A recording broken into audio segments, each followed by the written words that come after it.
Hello, YouTube and Instagram family. This is Mega Marie coming to you with the Manhwa review. This is Perfect Buddies Volume 1.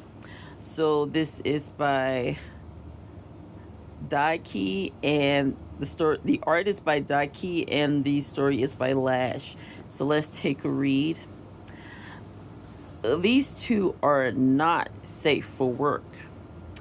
As the new design team lead for the prestigious men's magazine, City Casual, Seo Hyunso wants nothing more than to live a simple routine life, but planning team lead Baek Young Chan is proving to be an irritating complication.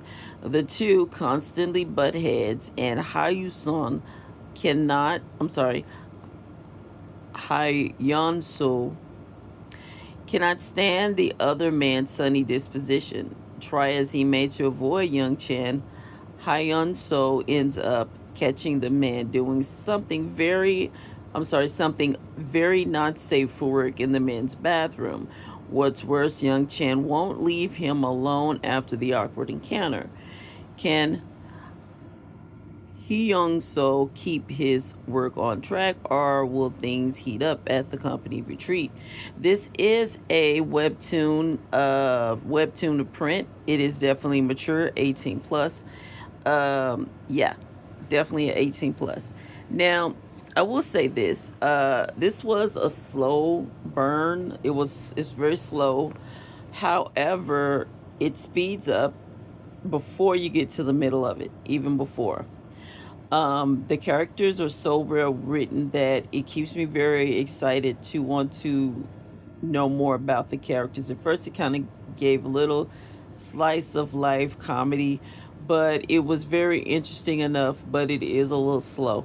Now, one of the things that came about with this is this clip, this part here, which is a reoccurring, where we have here a CD.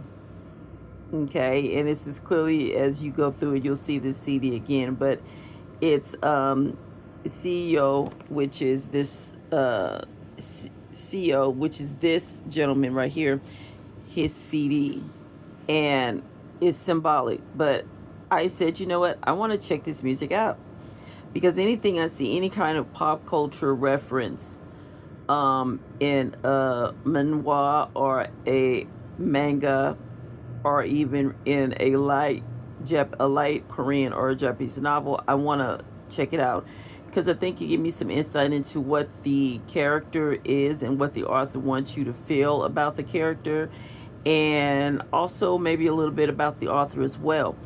And so this is a Garland, and this was Red Garland, the quartet, and wow, I ended up becoming a fan right away. The music is excellent, and I do intend to buy some CDs, because I do collect CDs, vinyl. The music is excellent. So yeah, this was really a happy little happy thing to come about, and that's a reoccurring theme in this story here. But the stories is giving you a potential office romance, but there's a little bit of backstory that the beginning of the story gives you that kind of feels out of place. It doesn't make sense to the story at first, but I got a feeling as the story continued on, you get to understand why the beginning happened and what the beginning means, or what it is telling us about this main character's personality and his experience. And I'm excited to learn more about that. I think that it is a funny office romance, and it does get some insight into how people are misunderstood or judged. If they don't seem to have the best personality, it doesn't mean that they're a bad person. It's just that you just don't understand how their mind works. And it does also show that you don't always have to be nice when things are not making you happy, or when you feel that, you need to stand up for yourself. Even if people try to gaslight you into thinking that your response is out of place, when your response is not out of place, the other person just wants you to be submissive to how they're treating you. But I took it to mean that maybe that's more deep than it is, but I sympathize with this character a lot because he endures some things that he's not going to tolerate, and people give him a hard time for not tolerating things. But that made the story that more intriguing to me.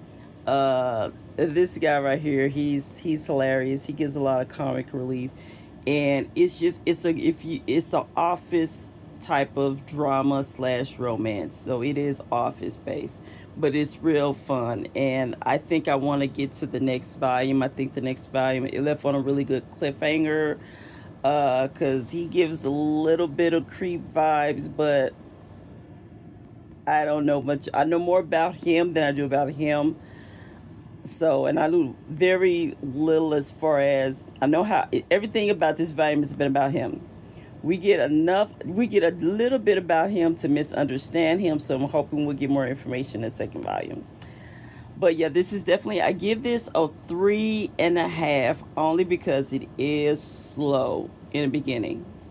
If you're not intrigued or interested in the characters just as the characters, the story itself goes a little slow and it seems a little awkward. But it is a lot. It's not just that it's thick as far as comics go, which I'm just getting into manhwa, but this is just, it's a lot of words. It's a lot of stories. So you're doing a lot of reading.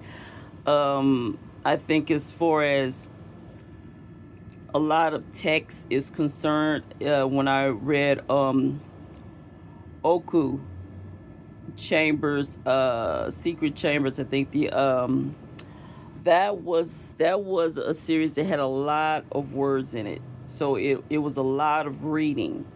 This is a that was the only thing that I've came across that Oku, that was a lot of reading. This that's the only thing I've read that had more reading than this. This is a lot of reading. So this took me a lot longer to read, as far as a few days longer. But it's worth it to me. I enjoyed it. If you don't mind, if it's a good story, it doesn't matter how long it takes if it's a good story. But be prepared. It is a lot of reading, but it's still very good. It's a lot of dialogue. I think that's a better way of saying it. It's a lot of dialogue. So, but I definitely enjoyed it. Like I said, I only give it a 3.5 because it was slow. And if like I say, it's slow. But I think it's worth a try. But thank you so much for tuning in. And sorry this was a little choppy, but I'm just a little tired today. But thank you guys for so much for tuning in, and peace.